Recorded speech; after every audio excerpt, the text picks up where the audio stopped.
Good evening and welcome to Giovedì Scienza, Science on a Thursday, and welcome Piero Angela, whom I would like to thank for coming here. When we chose this date, clearly we were far from thinking that we would be voting the Sunday after. So in some way we were lucky, because this conversation that we have with Piero Angela is taking place at a time when it's very topical. We will obviously not be talking about the elections, who to vote and why to vote, but we will be talking about the context whereby a country can start up again, employment increasing, and all these things. This is something which our politicians, the ones we will be electing Sunday and Monday, will have to answer.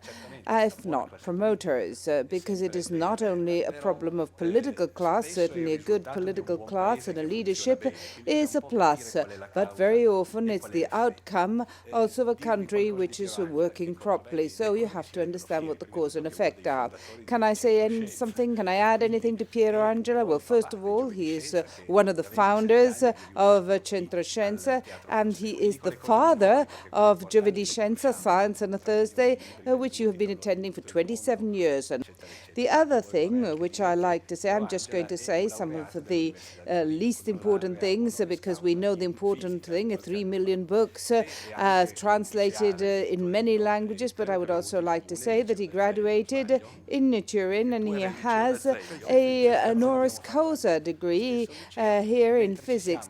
And while we're here, and with this I would close, I would also like to welcome the classes that have come from the Piano High School in Cuneo. Thank you very much for being here. And now I would like to stop and I would like to hear Piero Angela speak. I would just like to recall his latest book, What is Politics For?, which you will find at the entrance, and I think that maybe Piero will sign it if you so wish. Let us now hear what he has to say, and then we'll prepare questions.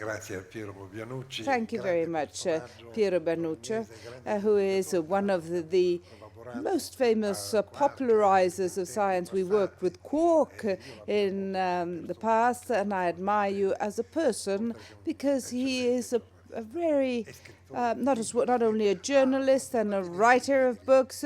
How many books have you written? Fewer than you. Let's move on to the conference. But he's also a probe man.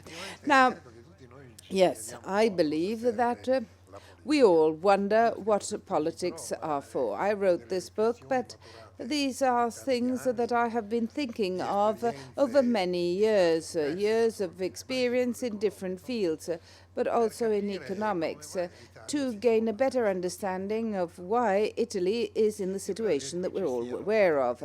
I think there are a number of problems, and we'll be talking about them, and we will also be having some fragments of a film which we will be introducing. But I believe that especially in Italy, apart from the ideologies in politics, which are very strong in Italy, and the very high level of conflict, I believe that we all are unable to focus on the role of politics. In fact, we believe that politicians are able to solve problems, that they are the ones who will help the country develop, grow, and make it more modern. Certainly, this is one of the important roles of politics. But politics per se does not generate wealth. Politics distributes wealth. Well, when it doesn't guzzle it, but that's another matter. Yes, we can talk about that later. But on the whole, let us say that politics is the form of distribution of wealth, and that it is the country as a whole that generates this first and foremost. Productive activities, enterprises, artisans, and all those who at all levels contribute, not only, but think of education, for instance. This too is one of the mechanisms that is at the core of generation of wealth. And then we know there's research, technology, in other words, the country as a whole. The country as a whole, which via a number of mechanisms which spread and which have very different rhythms, all contribute. I would like to now give you an example to highlight and illustrate this concept. And I would like to hone in on 3 countries that are very different, especially in terms of wealth. Sweden is the European country which has the highest per capita income, 28,000. This was a figure a few years ago, but that's the order of magnitude.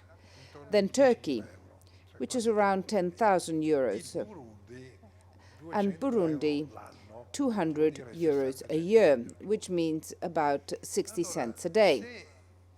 Now, if in Istanbul, for the elections, a politician were to say, dear friends, if you vote for me and if you will elect me, I will give you Swedish wages and Swedish pensions. Clearly, they couldn't do so because the context of the country makes it unviable. Even if they went on strike, they had demonstrations, the country would be unable to yield this type of income. Or at least what would happen is what would happen in Greece or elsewhere, that you have currency that in fact is not able to guarantee is not guaranteed by the production, and then we have the spreads and the debts that we're all aware of. So this clearly indicates the fact that politics play a very important role if it is directed to improve and to develop all the things that generate wealth. But if we look in Italy at all the parameters, which are the ones that move a country towards a greater wealth, they're not very well placed. For example, research is disastrous situation. School is the same, university.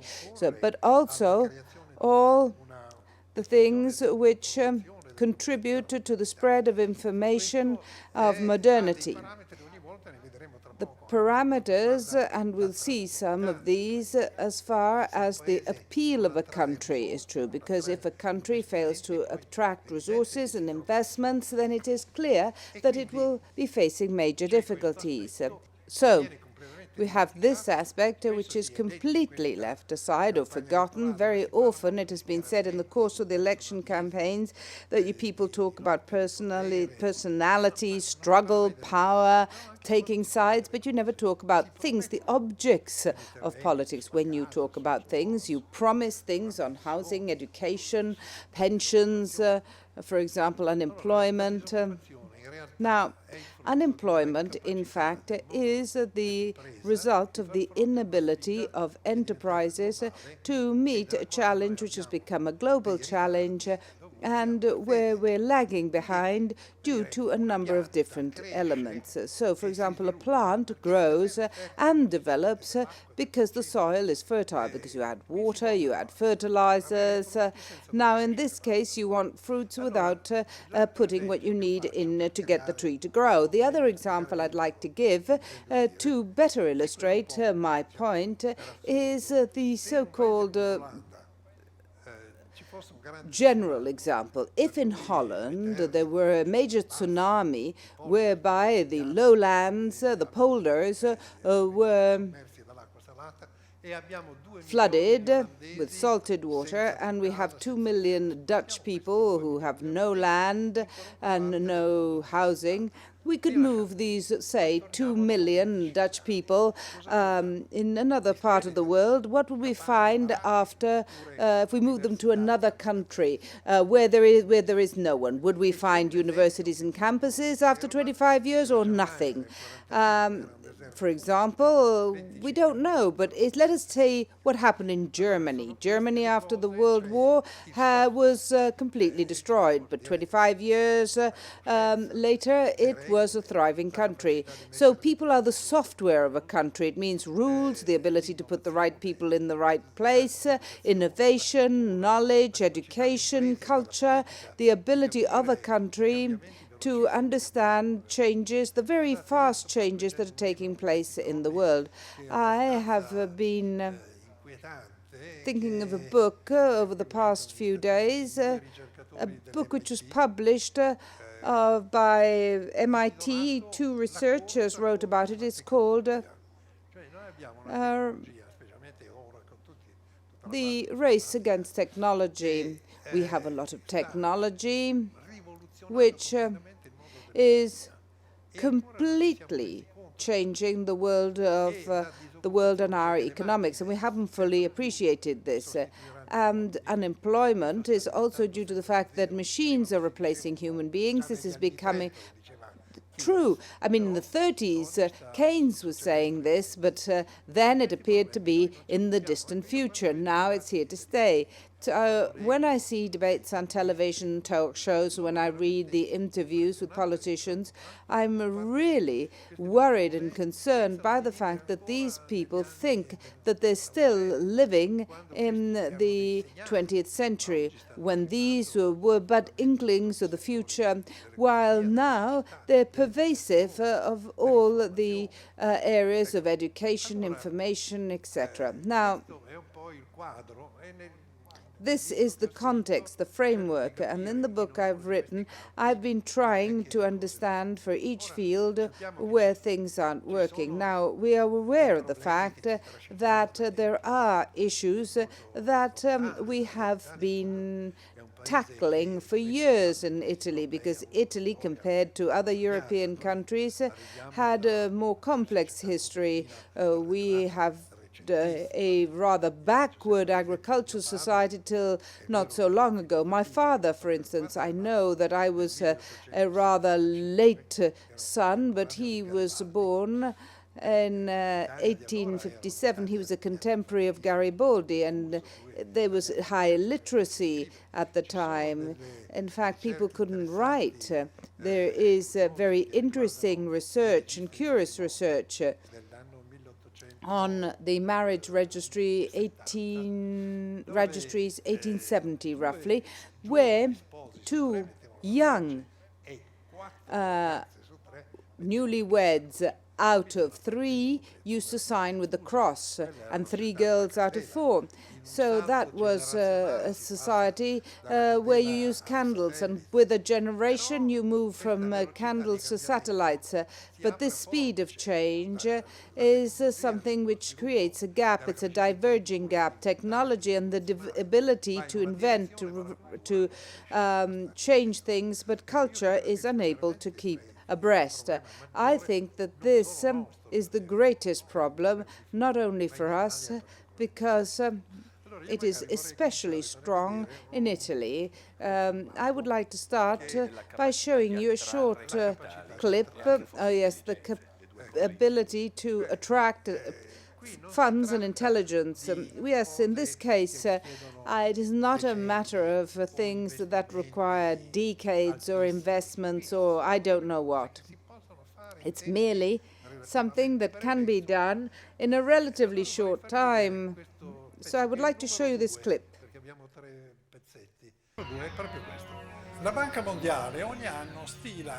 How not to attract investments. The World Bank has a list of the best conditions for those who wish to invest. And here, let's see who is at the first. Singapore, Hong Kong, New Zealand, US, Denmark, Norway, the United Kingdom, Korea, Georgia, Australia, Finland, Malaysia, Sweden, Iceland, Ireland. And where's Italy? To find Italy, we've got to go down, down, down, down, down, down, down, down. We've now reached 60th, where there's Fiji, but we have to go further down to find Italy. Panama, Tonga, Antigua, Ghana, the Czech Republic, Bulgaria, Azerbaijan, the Dominican Republic, Trinidad, Kyrgyzstan, Turkey, Romania, and then Italy. 73rd most appealing country, because in terms of being able to establish a business. Let us see in particular the type of scores that Italy had as far as the various groups that the World Bank believes are important to attract investments.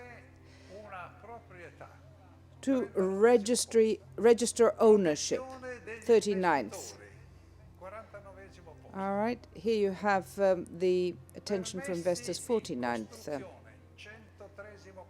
Building permits, 103rd.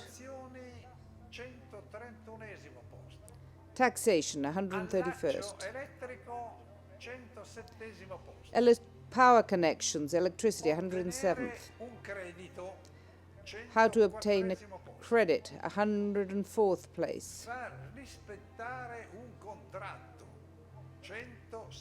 Get a contract abided by, the ability of a contractor to be respected, 160th place. You don't need to change the constitution or billions of euros.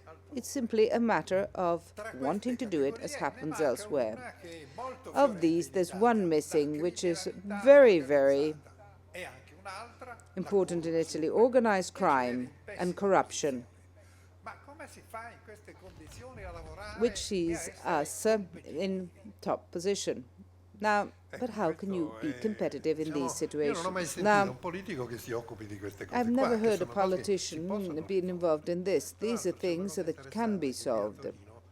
Another important thing is that here in Turin, because one of the problems of being an appealing country is the fact that contracts should be upheld, but also the length of justice. With people who come here and then have problems spend years going through the courts to be able then. There's one example which I didn't talk about here, but it's very curious. You all are well aware of Rana, the company that makes agnolotti and pasta, RANA. He said that since he's opened factories elsewhere, to open a factory in Chicago, as from when he began the procedures to when he was able to start production, it took him 11 months. In Italy, 8 years. 8 years. But is that possible? So these things, the things which I've never heard mentioned in the elections, you must be able to open a factory in 11 months at the most.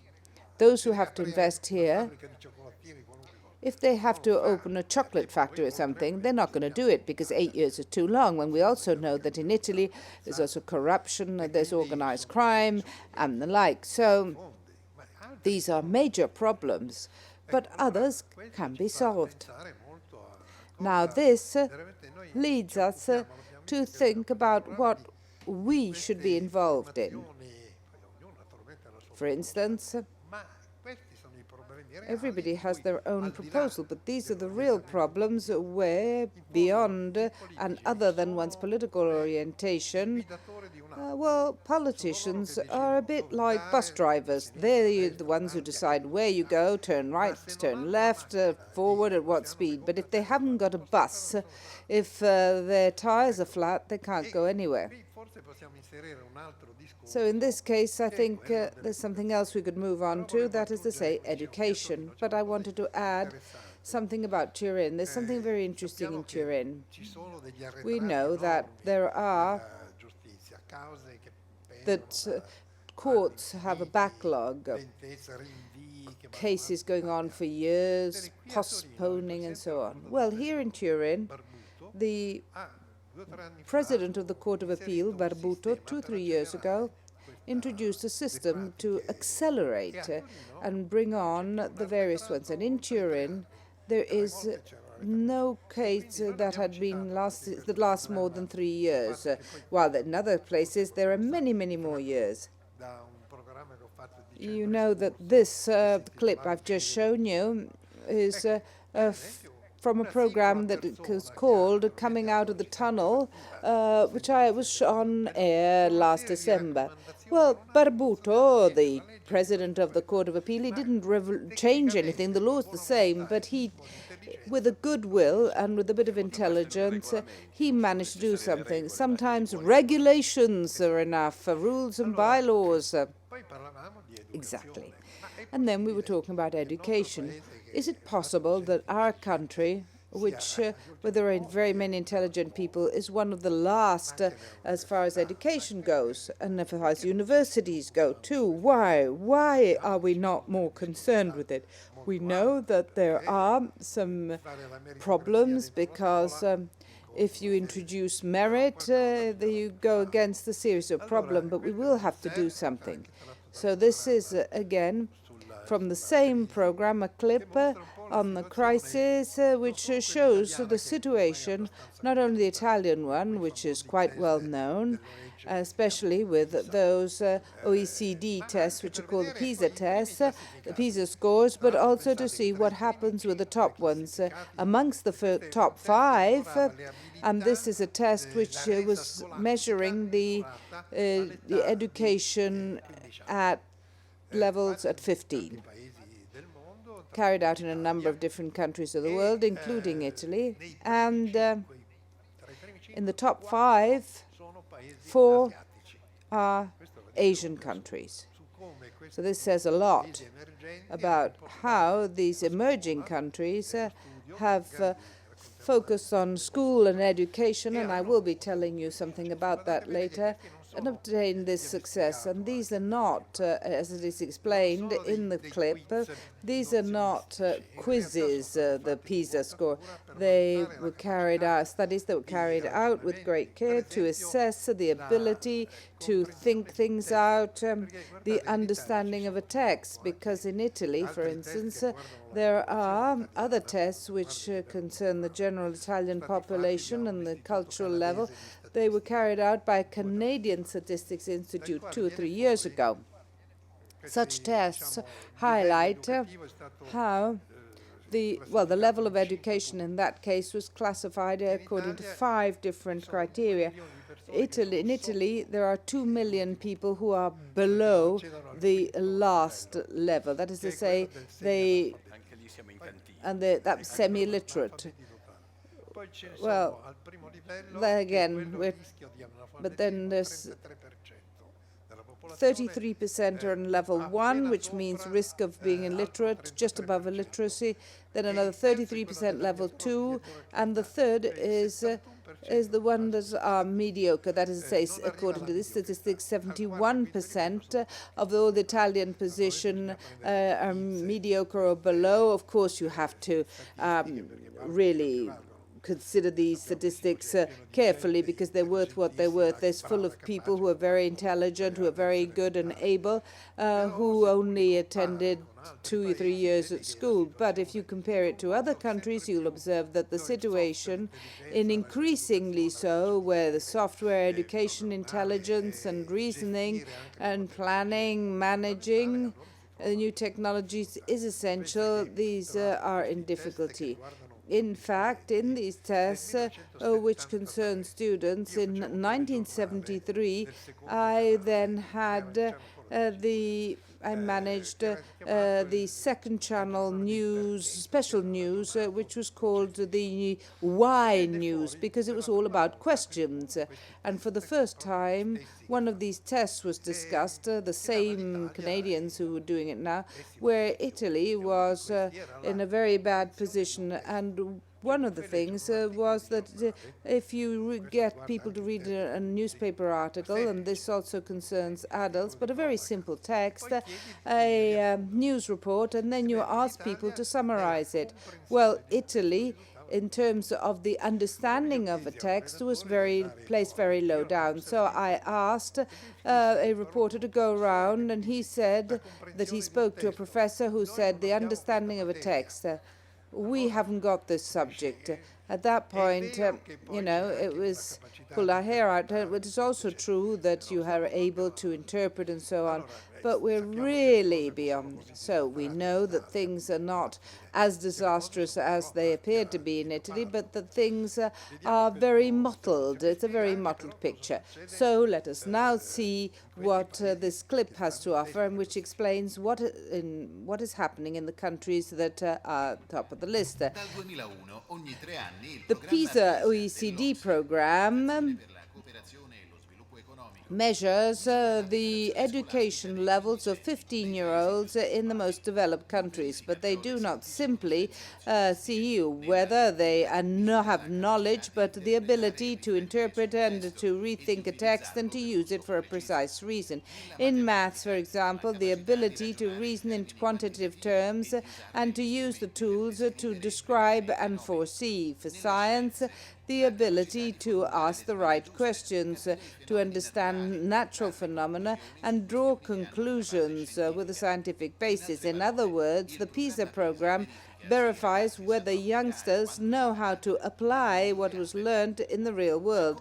What is the outcome for our 15-year-olds? Reading, 29th place. Maths, 33rd. Science, 34th. And their scores are well below the most advanced countries. The Asian countries top the list with Finland and Canada. Amongst all the examined countries, our one is the one with the most mottled one. In fact, the northern regions are well above the national average.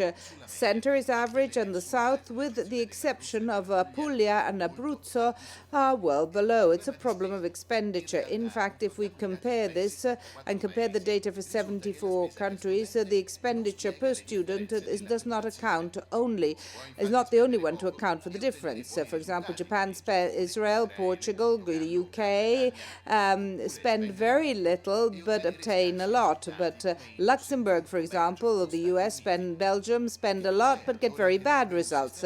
So what makes an educational system better than another one other than studying? Let us see what are the hallmarks of the countries that top the list in analyzing according to the OECD. Japan broke with a very long tradition where you learned by rote by reducing by 30% the subjects to learn and eliminating 1 day school a week. Teachers are very free to decide what they can study, when they can invite people from outside the school. The Japanese school tries to promote initiative, critical thought, and data analysis, creativity, and the ability to solve problems. In Canada, 1 student out of 4 was born out of another country, and in 80% of the cases, when they get to school, they're not fluent in English. But Canada is not only one of the first in the PISA score, but in many countries, unlike many other countries, there are no difference between migrants and other students by the time they're 15. There's an ongoing assessment system, and they are also followed by the best teacher and tutored individually if so needed. In Finland, the teachers is one of the most prestigious professions, and you have to be in the top 10% graduates. As well as a degree, you also have to have an MA or MSc, and then attend a 4-year teacher training college. Singapore, knowing how to teach is considered more important than knowing your subject. This is why, after your degree, teachers have to follow the courses of the National Institute of Education, and then about 100 hours updating a year, and every year they are assessed. Their social status and their wages are like a doctor's or a judge's, but they roughly have 36 students per class. Shanghai, one of the megalopolises that has grown due to the migrants who've come, has focused on the improvement of the standards of teachers. The best schools help the others, sending teams of their best teachers, some of whom are retired and who work with their colleagues for a few years. And there's a very significant figure. That is to say, the best teachers are sent to the most difficult schools. Result, is that the children are some of the best students according to the PISA score. Germany, whatever recipe you choose to change, you need a mobilization in the whole country. When in Germany, they discovered in the year 2000 that about a fourth of their students didn't learn a lot and that they were well below the most advanced countries, they rang the alarm bell and started a reform of the school system. So, in a matter of 9 years, the German students went from the 21st to the 15th place. Well, Italy, well, schools can improve in a matter of a few years, so we too can do it. But it is an adventure that must involve everyone, teachers, the state, and also a great commitment to study. But there's also another very important factor. All the countries with the most brilliant students share one point. That is to say, school and education are considered important by families, because that is where values and stimuluses are shaped and behavior patterns are determined. Yes, I think that this last thing that was said, that is to say that behavior is very important, should be stressed. I would like to tell you a short story of a friend of mine who has a daughter who lives in Switzerland, and she in turn had a daughter who attends school in Zurich. Very intelligent, this little girl. She was top of her form in high school. So, as a prize, they gave her 3 months of period in Singapore in the schools. So, for 3 months, she went to Singapore. She said these studied day in, day out. She was top of the class of the school in Switzerland. So clearly in Singapore they work a lot. And talking about behavior and values, there's another story I'd like to tell you, which again opens another window into our discussion, and that is to say values and behavior patterns. My children were born in Paris, and then they went to school in Brussels, to the French schools. When they came back to Italy, they continued to study in the French school. And at high school, my daughter was telling me that at one point, it was in Rome, an American boy joined them, and he was the child of a diplomat, and so he too joined them. And there was a maths test. At a certain point, this youngster got up and he went to the teacher and said, "Those two copied." Now you can imagine what happened.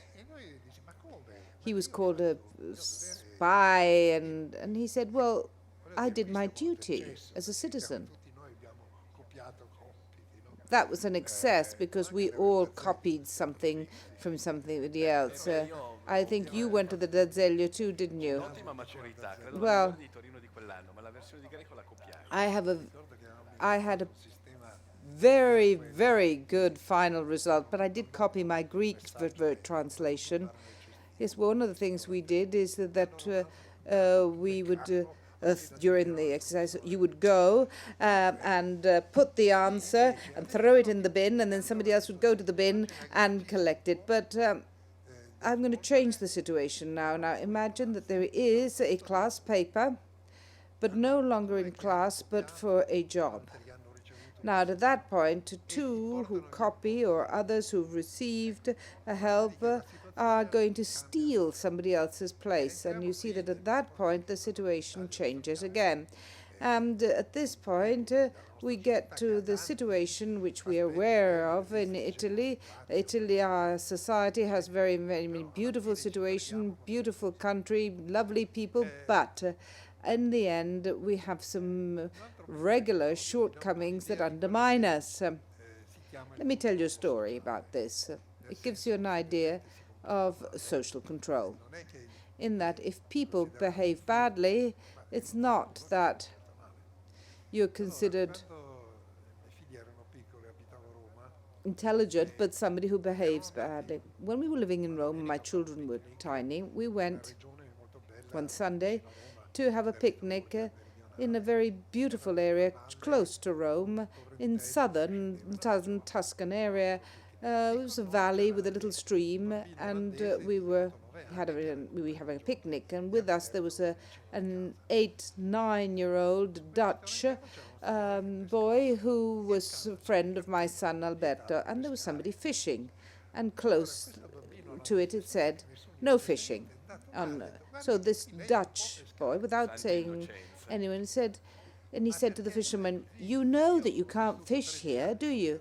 Why? Well, because that's what you happen. I lived 13 years outside Italy, and then I lived and worked and traveled a lot in northern countries, Scandinavian countries, the US. That's what you do. If you behave badly, you know that, for example, in the US, if you say lying, somebody's lying, it's very bad. Clinton, for instance, and Nixon had enormous problems, not because they had committed something, but because they had lied. So I'm not saying that you should reach those, for us, distant horizons, but certainly, even in simple things. Another story, which a friend of mine told me, he was in Switzerland and he saw a busload of Italians, a coachload that stopped near a bus. Some had stayed on the bus and others went to have a bar, and they were throwing pieces of paper out of the window. A policeman came and said to the speaker, "You not allowed to leave until these people pick all their rubbish up," and they had to do it. So when you have things like this happening, you get used to it. Here, there is no punishment. The psychological or even fines, the punishment for those who behave badly. I'll take an example: seatbelts. I was thinking of taxation because they too are a good case in point. Well, okay, yes, taxation. About a year and a half, 2 years ago, Lorenzo Pinna, whom you're well aware of, who is somebody who works with us, was working with us. In Rome, there is a center where there's a sort of information which collects all the information center, which collects all the information and cross-references the tax statements. And I said, Lorenzo Pinta, how can people avoid taxes if there's all this control? Can't you, for example, cross-reference with other data banks? Yes. And why don't you do it? No one has asked us to. So, clearly, to get Italians to pay more tax, we've seen it during the election campaign too. It's one of the focuses. It's a bit difficult. I have a friend who lives in the United States who formerly worked as a cameraman for the Italian television and then has set up his own business. He's also become an American citizen now, and he pays tax in the United States. And he said that the first time that he had to pay tax in the United States, he went to an accountant and he said, "Could we here and there?" And the accountant said to him, he said, "Do you want to go to jail?" Then clearly there's tax dodging there too and things that don't work. But when there's this type of social control, well, things have become different. For example, in Italy, there is a case which is very simple but very significant, very meaningful. When they introduced the law that you had to have seatbelts, I asked my journalist to spend some time between 8 and 9 in the morning at the lights in Rome and count how many people were or were not wearing the seatbelts. And there was an average of about 7-8%. When the law it was introduced that took points off your driving license, suddenly everybody used it because there was a punishment. In Italy, there is no punishment for those who transgress, or it's so bland, so distant in time, and then quashed that this is yet another of the big problems for our country. So you yourself say that even, for example, for a recommendation, you need something like this. And when, for example, what about letters of introduction? Oh, yes, this is a big point, because letters of introduction and personal reference, and this is particularly true for the public administration, because if you're in the private sector, it might not be good, but it's something which does not damage the community. So if you want to have a letter of introduction. There's another interesting thing. I lived 4 years in Brussels, and I had also I was also a correspondent for the Scandinavian countries, and once I prepared a documentary on the relationship between citizens and the state in Sweden, and I discovered things which are a bit like science fiction here. First of all, a concept which is quite clear, but no one states very clearly. That is to say that the government and the state are two completely different things. The government represents a majority, a temporary majority of citizens who for a certain number of years have elected it so that it may develop a certain politics. The state is something that belongs to everyone. It doesn't belong only to the government. And at that point, there is this situation in Sweden that the minister cannot give orders to the ministry. He doesn't even, or he or she does not even have an office in the ministry, and all the ministers are together in one other building. I went to see the general director, the DG of the ministry, who said the minister cannot give me orders, can give me directives, and then we are the ones that organize them and implement them. Above all, the minister cannot say anything about promotions, careers, or employment. That's a crime. And this is where we have science fiction, that all public documents are public. I mean, it seems a bit of an oxymoron, but that's what I'm trying to say.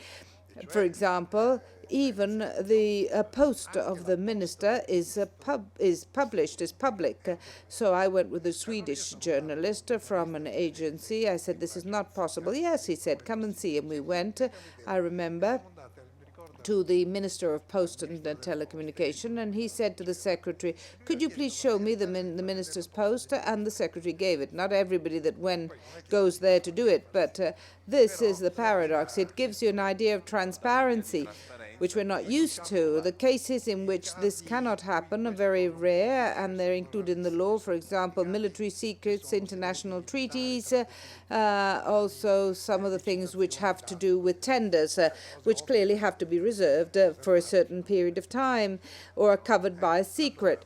When you have sown some seeds like this, then that helps social control grow, and it also helps them avoid distortions. Now, this is in Italy overwhelmed due to bad habits, and other than the moral aspects, there are also damages to a system that doesn't work, because bureaucracy sometimes, well, we have data, I haven't included this clip, but for example, Germany has roughly the same number of civil servants as we do here, but the yield is twofold. That is to say, the production level, it's as if you had in a machine, you put an orange, and on the other hand, you've got, say, orange juice. Here we haven't got orange juice, but a few drops. And where's the rest been? Well, it gets lost in the machinery. There was wheel that had the wheel, which is one of the Italian trade unions, UIL, had studied something about 2 years ago, because they'd calculated that in Italy there are 1.3 million people who live off politics. That is to say, we're talking about local authorities and working your way up the system. Well, clearly we can do the accounts a bit better, but it is quite clear that in a situation of globalization, competition, as we know, this is repeated continuously, where technology is changing the rules of economics, unemployment and employment is linked to these phenomena, because here we talk about unemployment as if there were a flood or but not asking ourselves why the unemployed have increased. Well, because companies companies are not working properly. Why aren't they successful? Well, by questions, you then reach the solution of problems, but you're not looking at it carefully. You look at the terminal, the unemployment, the problem of those who can't find work, people who have been sacked, and so on. Now, I think that it's a cultural problem of our country, a problem of the intelligentsia, because all the revolution that we had, the revolution between my father and I, we've had an incredible change in our world. But culture is still the culture which, to a degree, we spoke about this many times, of the two cultures that don't meet, is still the same. So it's not only a problem of astronomy and knowledge, though it is a very practical problem of a society that has changed and which lacks the scientific knowledge able to keep abreast with change. Since we're talking about references and personal references and introductory letters and so on, we know that this happens a lot in the public sector in Italy, which means that the people who are put in positions of responsibility are not necessarily the ones. Sometimes they are, and sometimes they're very good, but sometimes they're people who are sponsored, and at that point there are major problems. We've been reading about the public prosecution who are having to deal with the most incredible scandals. This is also due not just to personal corruption, but also to a system which whereby people who are not being employed because of their qualities or skills, their personal or their professional skills, but people who've been employed for other reasons. This clearly then trickles down, and it works on with letters of introduction and who you know than rather what you know.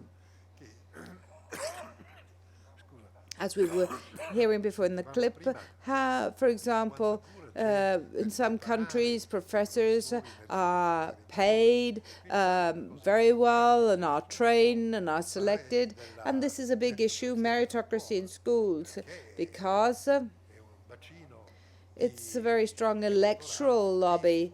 As when Luigi Berlinguer tried to change it, he was told to leave it. So I understand there are lots of problems, but if attractiveness and justice and everything in school and research and all that doesn't work, if all these things don't work, well, at that point the ecosystem, because we live in an artificial ecosystem. You know, I've done a lot of things with ecology, with the World Wildlife Fund, WWF, with the Rome Club in particular. But ecology, seen as a natural ecosystem, virtually doesn't exist. A garden, for instance, a garden is not natural. It's completely artificial. You've taken plants from another place, you've put them there, you've put them together with a sort of concentration camp, and you ask them to grow. The gardens in nature are, I don't know, marshes, decomposing trees, the underbush. Those are natural gardens. Agriculture never existed, but or animal husbandry, for instance. Have you ever seen the chicken farms? Everything's become artificial. If you look at things here, anything that you have here in your house, electricity, pencils, paper, tables, anything that you have, and plastic, there's nothing which is natural. So we live in an artificial ecosystem, and unfortunately nobody's defending it. Nobody defends this ability to manage this increasingly complex machine via a culture that is able to deal with it. On television too, I see that there's a lot of talk when I don't know, the Macbeth is broadcast from La Scala, wonderful culture, fine. Or when Benigni recites the Divine Comedy, but that's not present day culture. It's 19th century culture, which is fine, and the culture has given and still gives major works. But we haven't got the culture to understand what is happening nowadays. I remember that in 1975, so I don't know how many years ago now, I had written a book which was called Archimedes' Bath, with the undertitle, which is Culture Can No Longer Read Its Time and Rewrite It. So it has become illiterate. And I wrote this type of culture with a K, and the proofreader said, you've made a mistake. But apart from this joke, there is this, all these things don't work, and this is certainly due also to a political class that is thinking merely of winning to be able to do what in the end? To be able to do the things that we were talking about. This is a problem that we were talking about. It's not that things are working well elsewhere necessarily, but here they're really bad. So, to talk about this in a slightly lighter way, but not so much lighter, because it should make us think. There is a cartoon by Bruno Bozzetto, who also came to Giovedì Scienza, and that evening we learnt a lot, but we also had a great fun. It's something that I did with Bruno Bozzetto 26 years ago, and it is still very topical. Thank you. Would you like to observe the who you know, not what you know? Let's observe it technically. There are three different disasters that this generates. The first one, clearly, is the moral one. In fact, competition is no longer on merit, but on who you know, and this causes major psychological damage, not only because it is not punished, because this causes a risk of injustice, but also because it induces an imitation at various levels. This climate clearly makes the principles of honesty and justice recognizable. The second disaster is more technical, because for any activity, in fact, you need skills and expertise. If you don't do the right things, you can't obtain the necessary results. So the damage at this point is no longer just a moral one, but also an economic one. And it has an impact on the whole system, especially because it is never punished.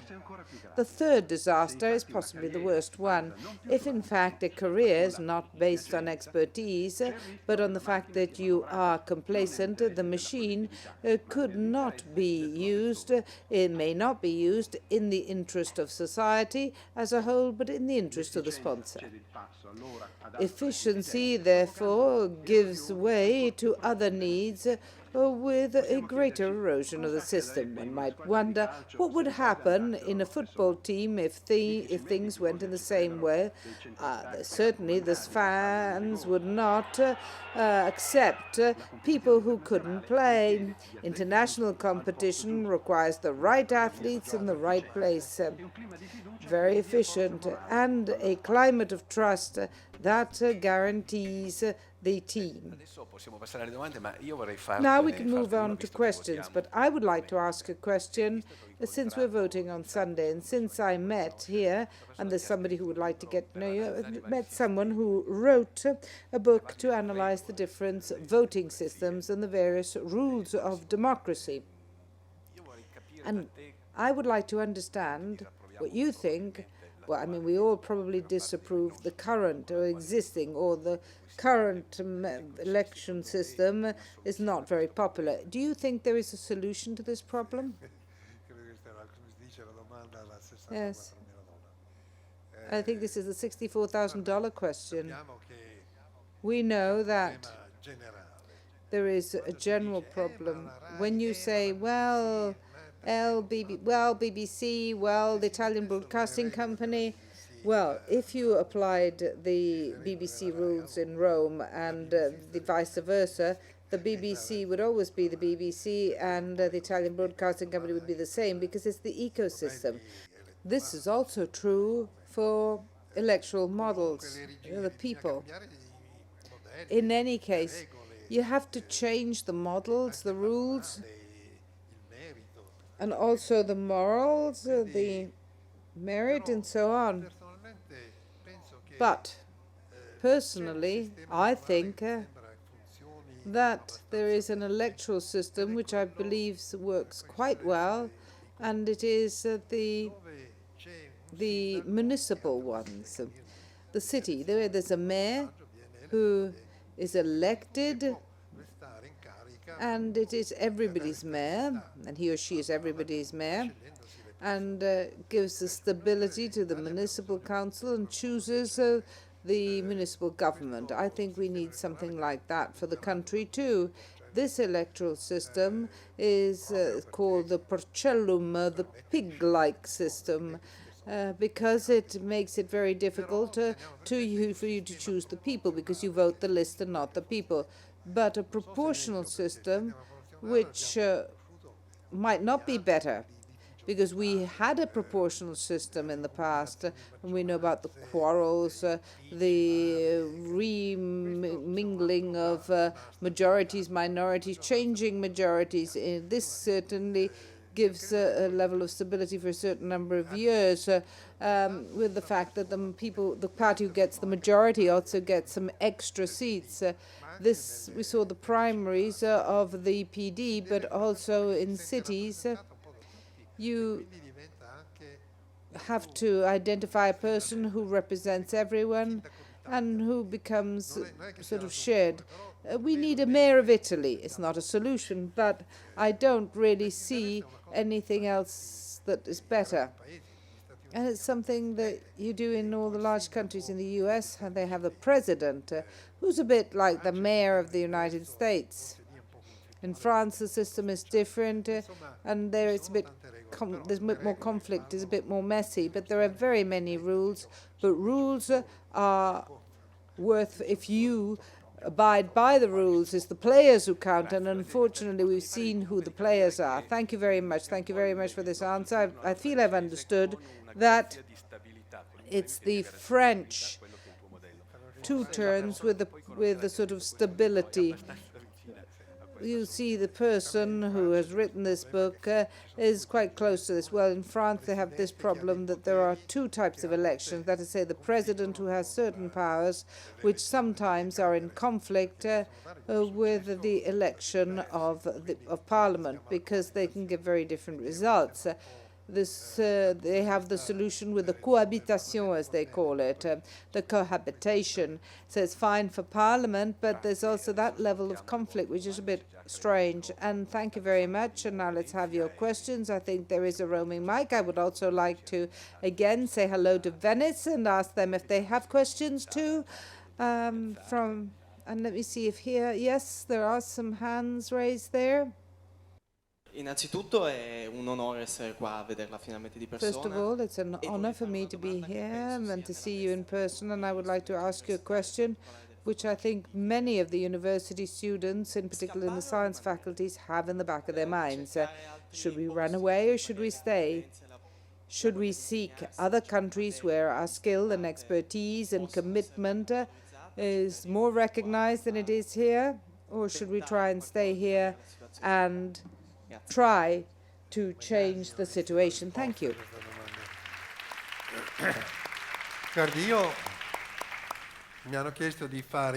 I was asked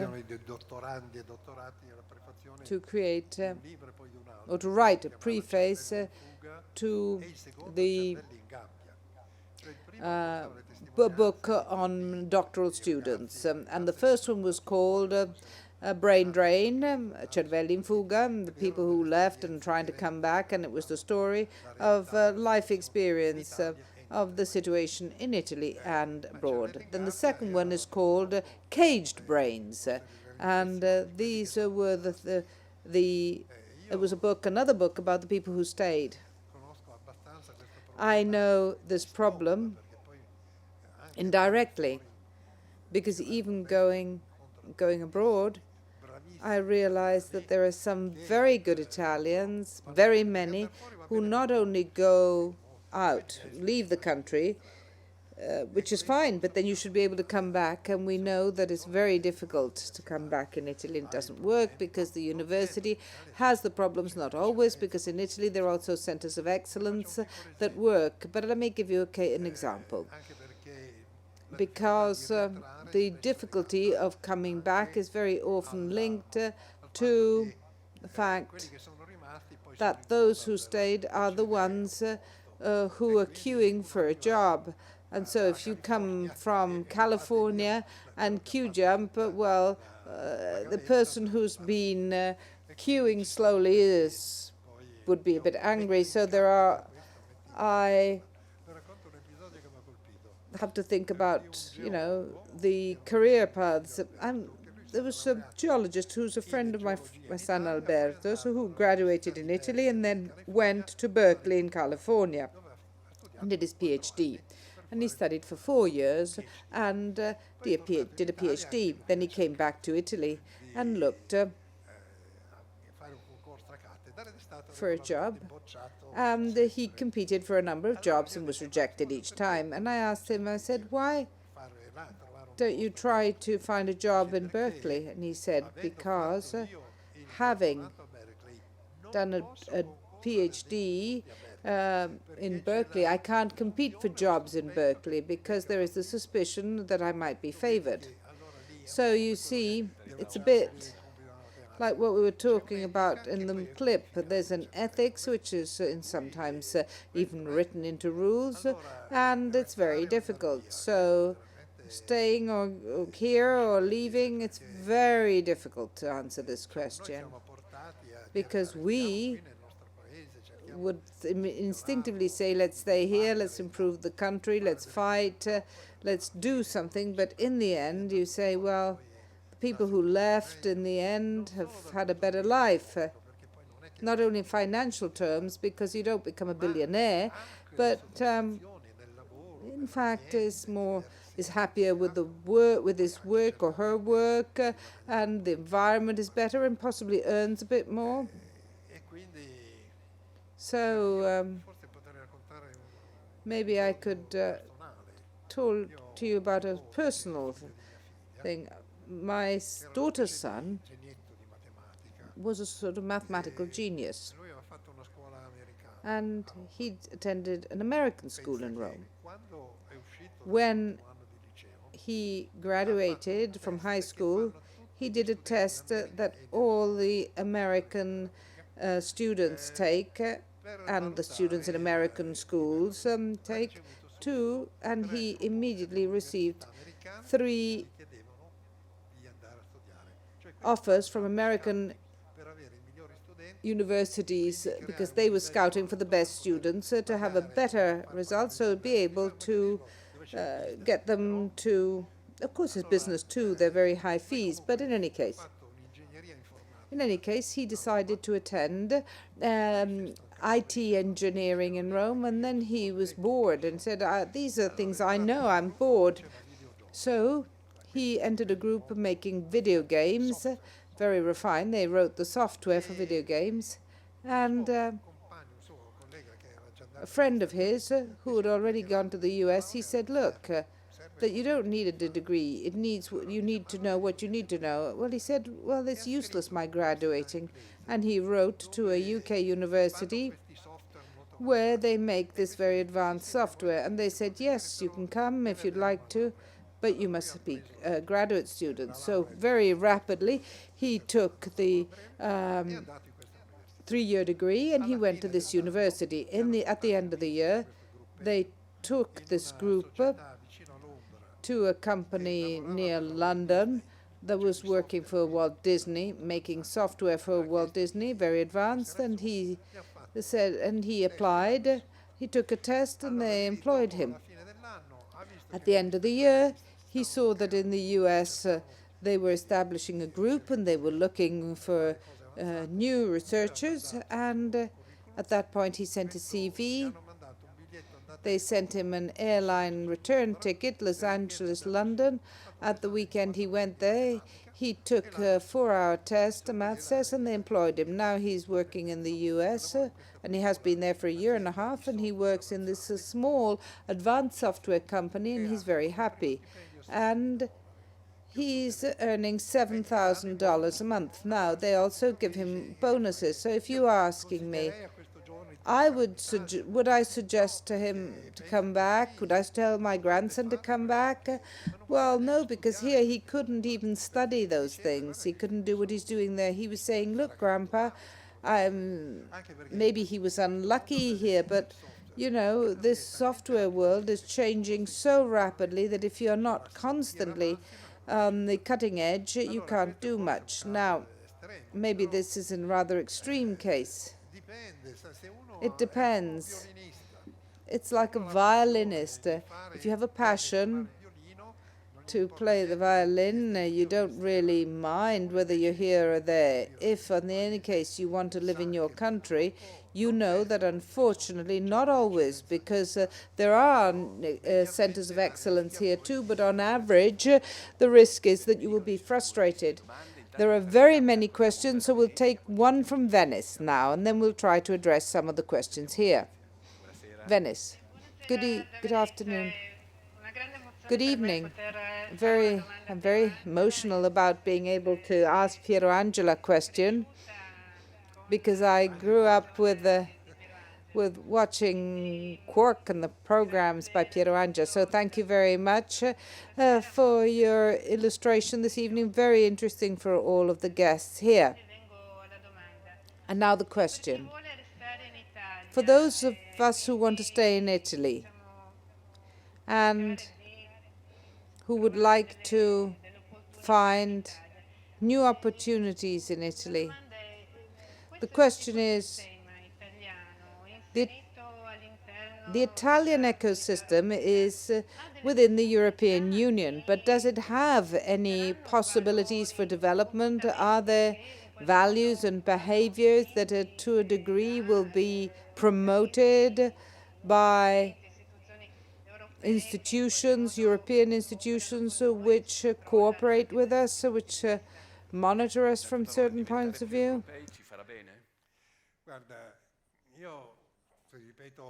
Well, I lived 4 years in Brussels at the European Community, so in the key years I followed the development and the integration amongst them between European countries. I was a Europeanist. I think United States of Europe are very difficult, 25 languages, ancient hatreds, nationalisms, and whatever. But there was the hope at the time that Europe would force us to become more European. It's happening a little bit, but not enough, I don't think. I'm not saying that we have exported certain Italian things to Europe, but I also think that maybe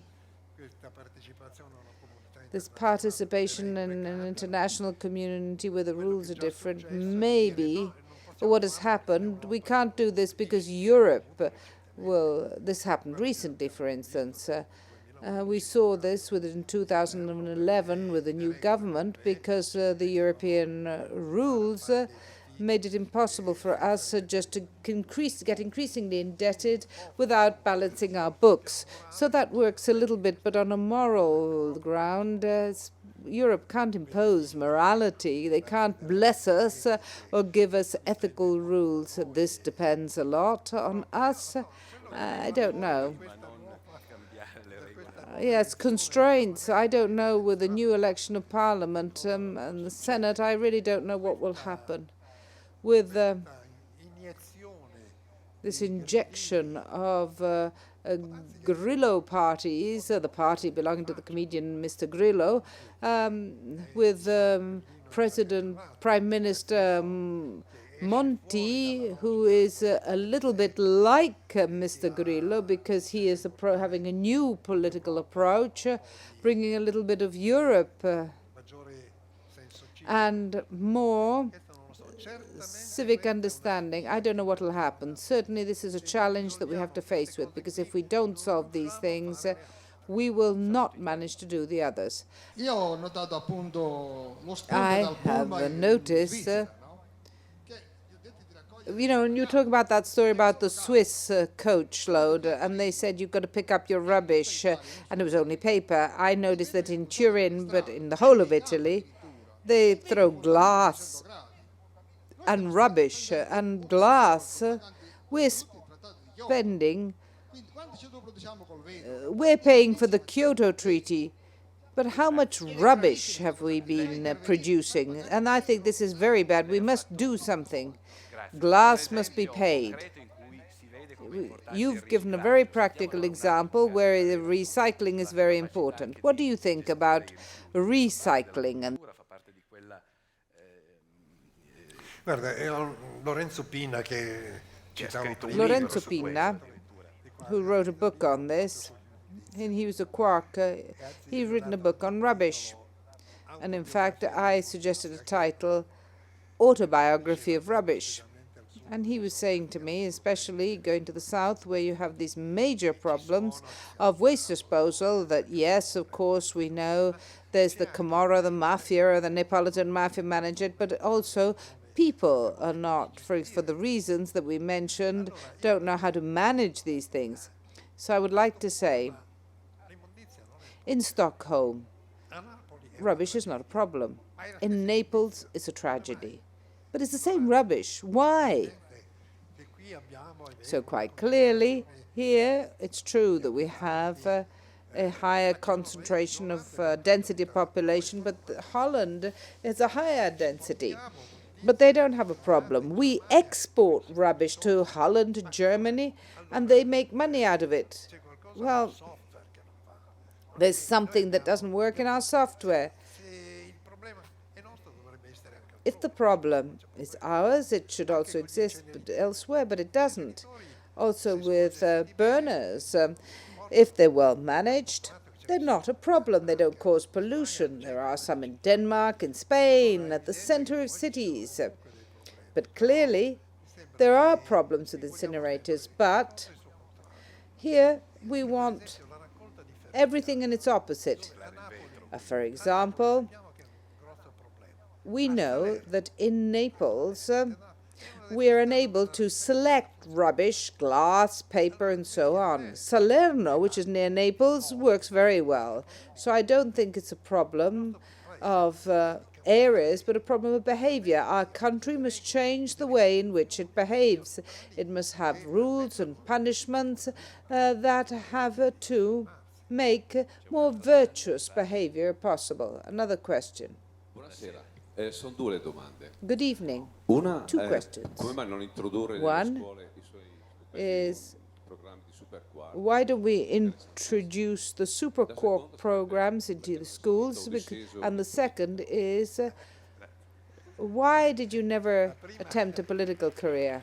The first one, I would say that many teachers I know use my programs during the lessons to talk to the students and also work on them. So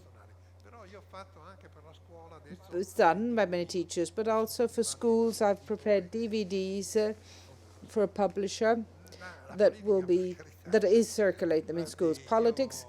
No. We are well aware. I'm not equipped to be a politician, but I know that it would be useless for me to be a politician. Do you remember Ruggero Orlando? He was very, very good correspondent from New York. He was a character, very intelligent. At a certain point, he said, maybe I'd like to go join politics. And he joined the Socialist Party. We're talking about more than 20 years ago. And then one day I found him. I said, how did it go? And he said, nothing, because he wanted to be an environmentalist. They didn't even let me plant a tree, because you're in a machine like Charlie Chaplin's movie. Once you're in the machine, you can't change, because you're a vote magnet, that's all. But yes, we will do future, very important. And in the time thing, we have to vote this. Oh, no, come on, we have to vote this first, and so on and so forth. So at that point, you end up by being a grain of sand and team, and you know that in politics, the people who count are the officials. So, no, God forbid. Another question. No, there's one from Venice. Let's hear Venice again. Good evening. Well, we've already said hello. You said you will not be a politician, but maybe, what about a few recipes, a few suggestions, especially as far as resources to be found, or how to save resources, or education for politicians, as in France? For example, have something like the ENA. The last thing that you said is very important, School for Civil Servants, the ENA. When I was in Brussels, I used to see the delegations that came from Italy, and they were talking then about very complicated things, because it was a matter of harmonizing some legislation, so it was very technical. But I was told that the Italians, the officials who were there, that the ones who came from the ministries in Italy didn't know, apart from the language, they didn't speak any other language but Italian, but they were easily conned by the French because the French were very good. Well, this is important.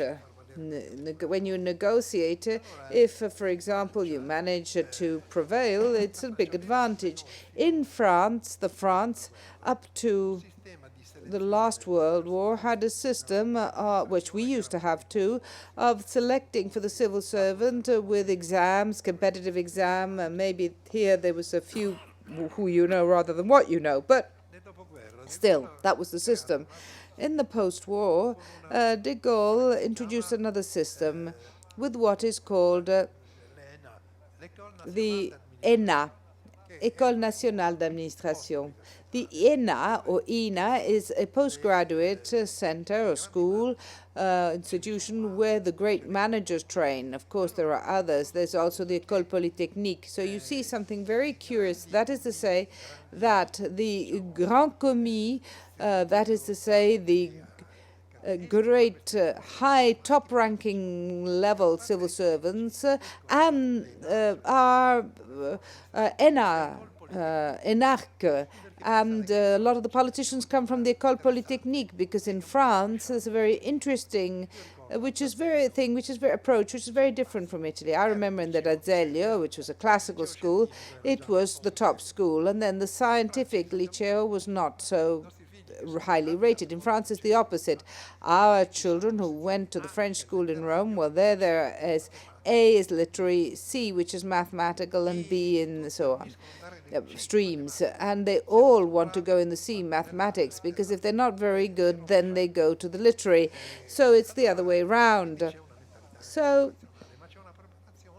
there's also a more rational approach, but it also means that the ones that graduate from the grandes écoles have access also to be fast-tracked in the higher positions of the civil service and also in the companies of the state, state-run companies like Renault, EDF, and all the other state-owned companies. They have managers who are graduates from these schools. Clearly, at this point, there is a tradition and also an ethics through these people who are part of an elite, which is then reflected in their negotiating skills, for instance, but also their ability to manage. In fact, the French civil service is one of the most highly thought of in terms of the quality and professional skills. Now let us have the last question here.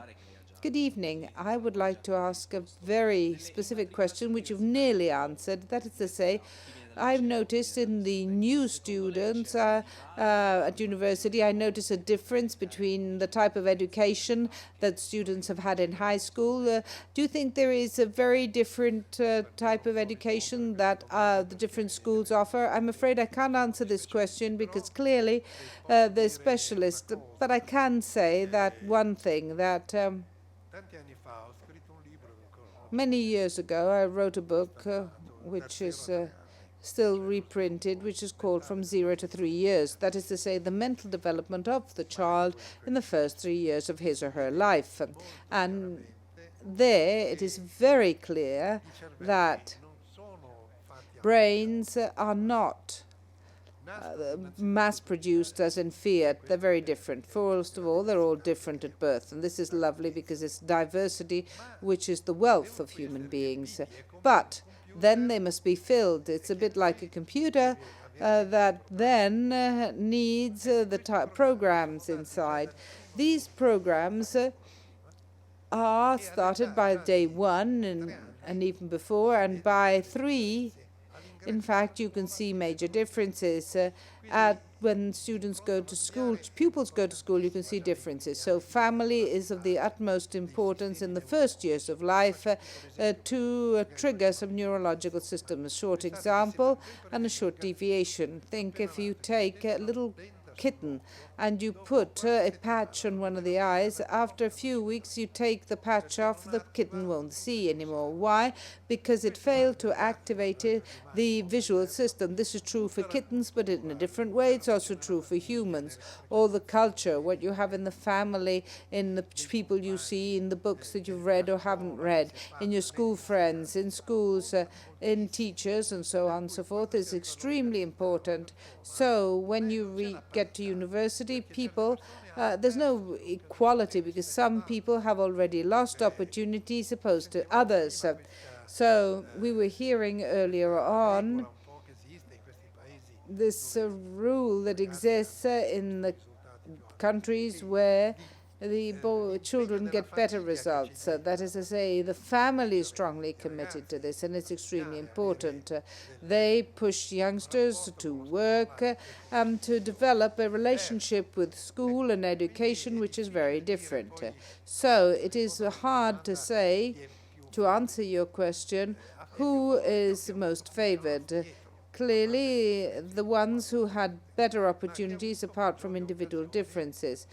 But those who had better opportunities to develop their culture, because there were more books, because they were with people who stimulated them, teachers, school teachers, primary school teachers.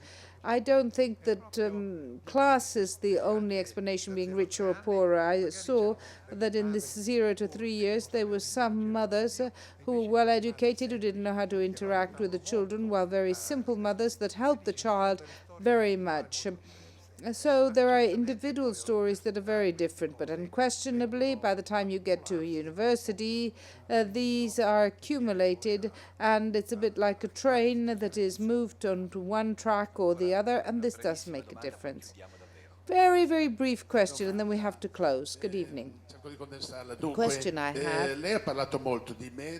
You spoke about merit and ethics. Now, changing ethics,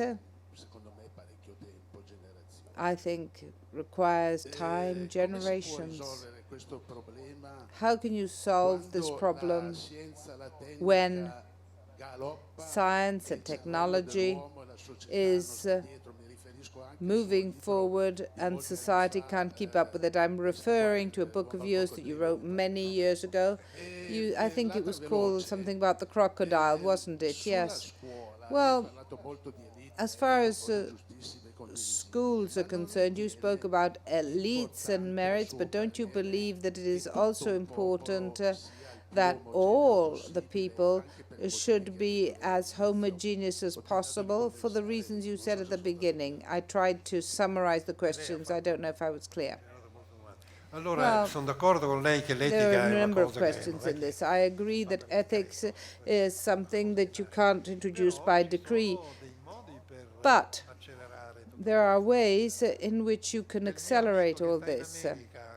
My friend who's in the States and who, when he went to the accountant, said, "Did you want to go to jail?" Well, at that point, he became a taxpayer, and a dutiful taxpayer, because there was a punishment. That's why I was saying I wrote a book, Crime and Punishment, or Bonuses and Punishment. We are or prizes and punishments. We as children and as adults react both to prizes or punishments. We're talking about punishments but also incentives, and if they're the right ones, that is to say merit is rewarded and bad behavior is punished, things behave better. And let me give you an example of the seatbelt again. That was but a small example, but if we multiplied those things, certainly it is true that in our country it's not so easy, because I remember that in a meeting in Rome, once in the course of the debate, there was also the then mayor of London. I said, you know, the beaches of the Roman seashore are full of rubbish. People go there, leave bottles, paper, rubbish, sometimes broken bottles. And so why don't you put I don't know, retired people, give them a certificate so that they can fine people. I think after a few fines, €1,000 ones, because in Singapore I saw in a lift, don't smoke. The fine was $1,000. Nobody smoked anymore. No, we must not repress but educate. Goodbye and thank you very much. And I don't know how much they spent in having posters or a clean Rome with a flower coming out of the tarmac. If you don't want to give punishments, I was talking about taxation and this computer which should be putting things together. It is quite clear that you can do things if you want to do them. But not even public opinion is pushing in this way. It's not organized to do this. In my book, I explain that for ecology, there was a lot of mobilization of public opinion in schools, in associations, even in politics. Everywhere in society, the awareness of the environmental problem and that you have to defend nature and so on has increased. But pollution like this have no WWF funds or Legambiente, which is the environmental league, to contrast them.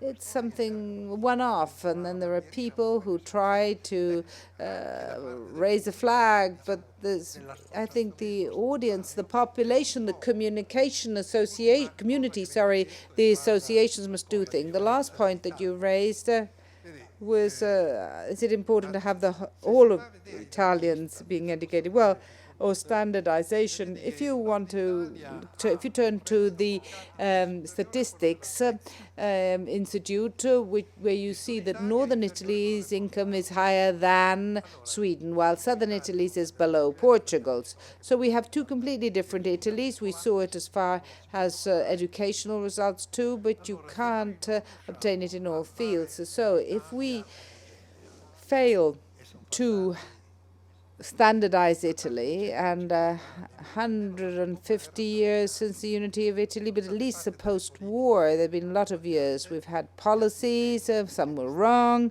with welfare instead of encouragement, assimilation. I don't want to discuss that, but there is a problem there that hasn't been resolved, that was never resolved.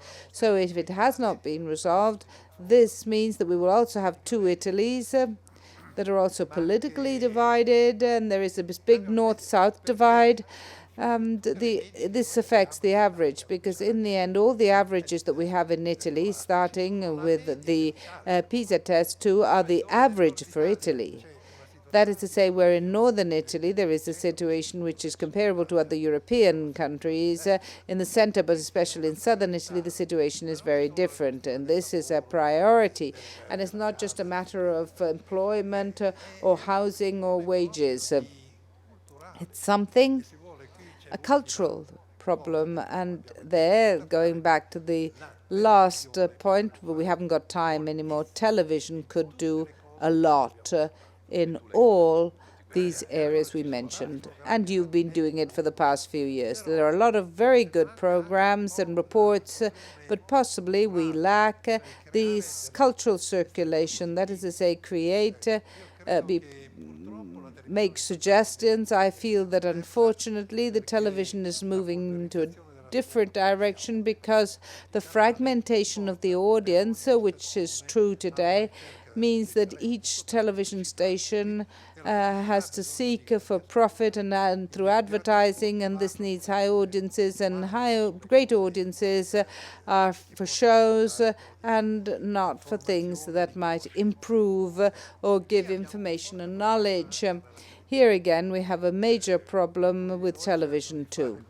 Some of us try to do what we can, but it's not easy. Thank you very much, Piero Angela, for this evening, and thank you very much for your 40 years on television. Thank you.